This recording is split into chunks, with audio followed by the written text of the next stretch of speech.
Alors moi, j'adore cette question parce que je pense qu'il y a guère règles du code du travail plus méconnues que celle-ci. Alors, exactement, c'est pas très connu. Il y a déjà le sujet, il faut bien l'avoir en tête. On parle des congés payés, des 5 semaines, des 25 ou des 30 jours selon ouvré, ouvrable, etc.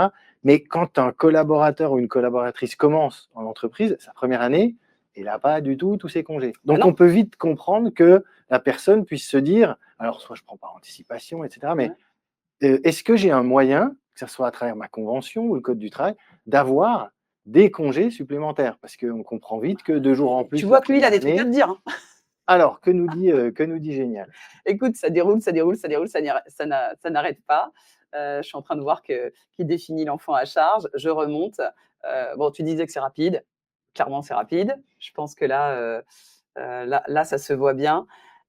Congé payé pour enfant à charge, je te le disais, moi, j'ai répondu très, très souvent à la question. Donc, quand tu m'as parlé de cette question-là, je me suis dit, ben, au moins, on montre qu'en fait, c'est une question bête qui peut arriver d'un salarié et tu peux ne pas savoir la réponse, clairement. En tant que DRH, RH, tu peux ne pas connaître cette Oui, règle-là.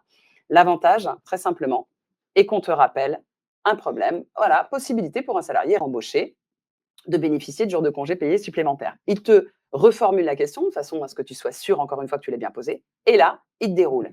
Bon, bah, il te donne un article du Code du travail dès la troisième ligne mmh, où tu comprends qu'en fait, cette règle, elle existe bien. Ensuite, il t'explique la règle.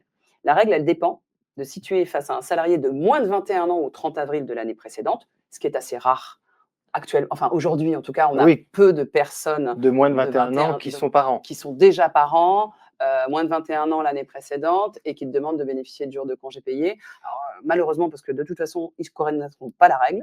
Et puis, parce qu'effectivement, aujourd'hui, les enfants arrivent un petit peu plus tard. Ce qui est intéressant, c'est que les salariés de plus de 21 ans, ils y ont droit aussi.